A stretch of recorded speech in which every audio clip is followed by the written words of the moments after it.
Welcome to Walking Through Mark, number 17, I believe, is this episode. And Mark chapter 9, verse 30 is where we will begin the reading for today. And thank you for tuning in to this YouTube video. I'm enjoying putting them together and presenting them and judging by the responses that I've heard and received and read from various ones, you're benefiting too, and I'm glad. All right, let's get right to it. Verse 30, Mark chapter 9, verse 30. Then they departed from there and passed through Galilee, and he did not want anyone to know it. For he taught his disciples and said to them, "The Son of Man is being betrayed into the hands of men, and they will kill him. And after he's killed, he will rise the third day." But they did not understand this saying, and were afraid to ask him. What I'm about to say I've said before, or at least most of it, but I'll say it again because it comes up again. And that is that he is preparing them for a tragic event about to happen. And I could go into a little bit about the preparation part of it and how that they didn't even understand what he's getting at because of their prejudices, probably. And by prejudices, I mean they have in their mind a preconceived idea as to how the Messiah will be. And so I could deal with all of that, but I think on this occasion, and as I've said, I've already talked about it some, so it's not necessary to go into all of that again anyway.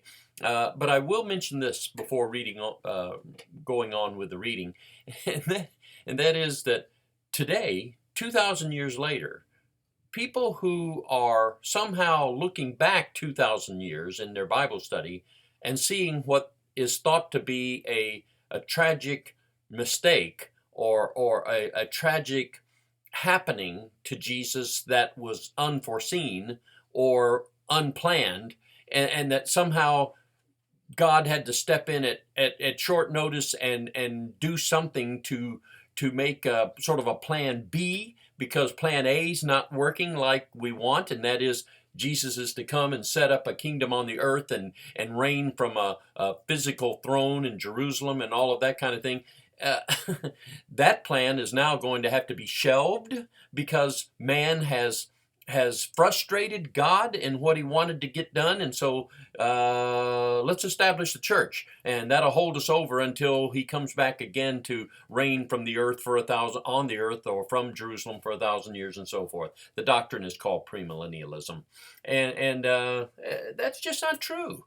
That is not at all according to Scripture. That is not what Jesus in advance of the cross saw in it coming. And that was that somehow this is, coming to a devastating demise, or when it happened, it was like unforeseen and unplanned. It was well known that it was going to be coming, and even the resurrection as well.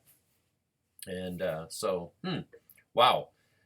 By the way, the folks today that think that way are basically thinking a lot of how people back then thought. The many of his own disciples, apostles, many of the Jews surrounding Jesus on the earth, likewise were seeing the kingdom in an earthly sense. And what else is new? People are still doing it 2,000 years later. Jesus on one occasion, not here, but on one occasion he said, pertaining to this visible observation of the kingdom, meaning its physical nature, he said it doesn't come with observation. The kingdom will not be with something observable. It's within you. It's a spiritual kingdom.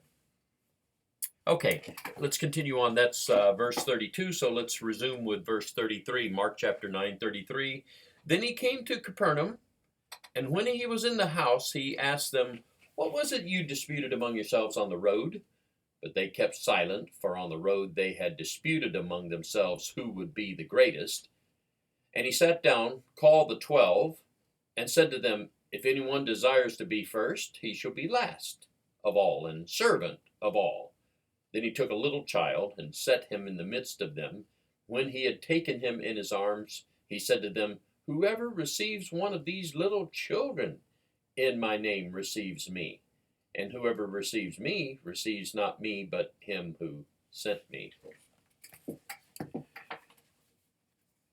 I mentioned in the previous reading how people had preconceived ideas. They had in their mind an image or a likeness of something that was not going to be based in reality.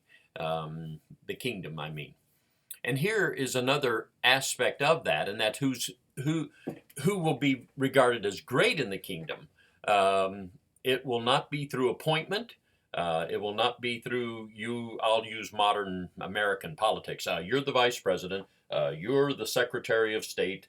You're the secretary of treasury. That'd probably be Judas, since he held the bag. You're the secretary of the treasury.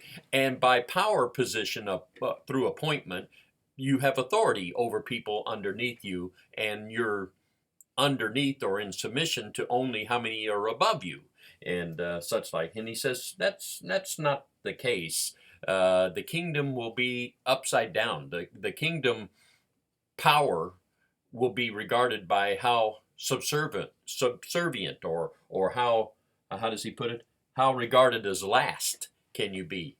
Though and for the sake of emphasis, meaning driving the point on even more, he there, I guess it would appear to be, there was a little child around there. I wouldn't be surprised if there was lots of little children and women and men and so forth, not only the 12 is what I'm saying. I guess it could have been one of the apostles' children, I don't know. But anyway, there was a little child, and he takes advantage of the opportunity to visibly make his point. If you even receive this little child here, if you're taking care of him and doing him service and visiting and ministering and so forth, even this little child, you're doing it to me. And if you're doing it to me, you're doing it to God, to the Father.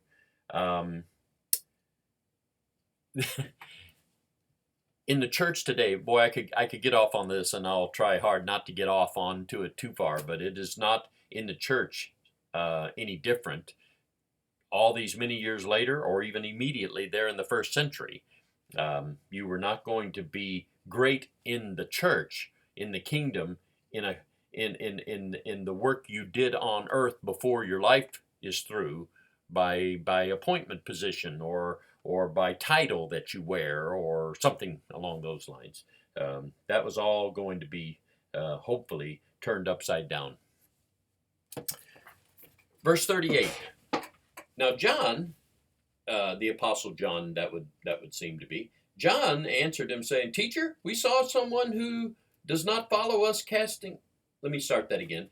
"Teacher, we saw someone who does not follow us casting out demons in your name, and we forbade him because he does not follow us." But Jesus said, "Do not forbid him, for no one who works a miracle in my name can soon afterwards speak evil of me. For he who is not against us is on our side. For whoever gives you a cup of water to drink in my name because you belong to Christ, assuredly I say to you, he will by no means lose his reward." Three now in a row, three readings in a row we're having today of misconceptions that people had. In this case, John seems to think that he's going to be approved of Jesus by stating what he does. We saw someone doing a miracle in your name. How does he word it? Or casting out demons, verse 38, in your name. We told him to cut it out because he's not following in our group. Now we can get off into a discussion of sectarianism, denominationalism, and so forth if you're not in our group and so forth. And I'm not saying that's off track totally. I'm just saying I don't know that that's exactly what the message best here is to bring out. And so let me go with a thought that I have here, and that is that the man doing, the person doing this miracle, this casting out of demons, may have been doing so. Now, some may say it was just a fraudulent thing, he was pretending to be, and so forth and so on. I don't know about that. Maybe. I guess I have to grant a little room for that possibility, but I tend to lean more so in my how do I interpret it kind of thing, that he actually was, but he just wasn't following in their group, and so forth. Jesus takes occasion, takes advantage of this occasion or this statement by John to some degree. Well, I don't know if it's a rebuking John, but definitely rebuking what he did and what he did by forbidding the man to do this because he wasn't following along in our group. He was a bit of a, I don't know about a loner, but he was off, not following in the immediate company of those right with Jesus, it would seem. And Jesus uses it as an occasion to teach something to the contrary, saying, "Now, don't do that. Don't do that." He's not going to be, if he's doing that kind of thing, he's not going to turn right around and badmouth us and speak evil of us and cause us misery, is he? Not likely.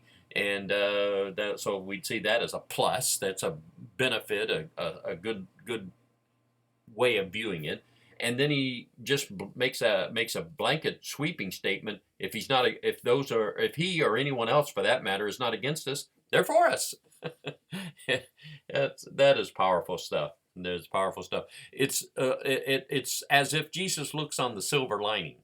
I remember on one occasion when somebody was basically rebuking Jesus for allowing a person, a woman, I believe, of many sins to to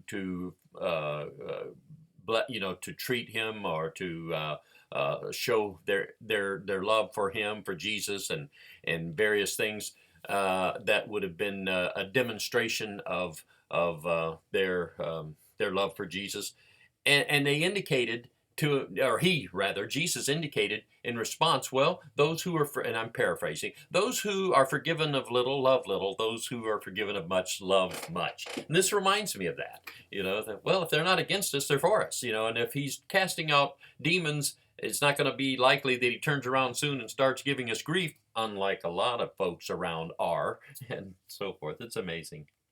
And then one more thing, and I'll stop for today. Whoever gives you, I'm reading it again, verse 41, whoever gives you a cup of cold water to drink in my name because you belong to Christ, assuredly I say to you, he will by no means lose his reward. This seems to me to be the clinching statement about what I said earlier in this reading. I mean, earlier when I indicated that those who may think the man was casting out demons fraudulently, I tend not to go that route. I'm not saying it's impossible to believe that. If that's your belief, I'm respectful of that. But I think here he makes it clear, I don't care if it's just a cup of cold water. If somebody's doing it to you for my sake, he's going to be rewarded.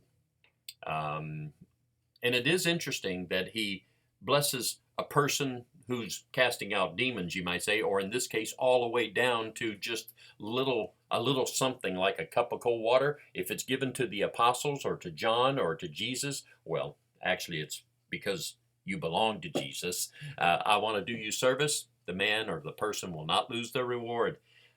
Sounds to me as if that's actually happening, that kind of thing or something similar actually happening, and not somehow him being okay with fraudulent religion or someone doing something in a fake kind of way, but acting as if it's power that Jesus has. I know that's possible. We read about that kind of thing in the book of Acts, but I don't think that's the case here.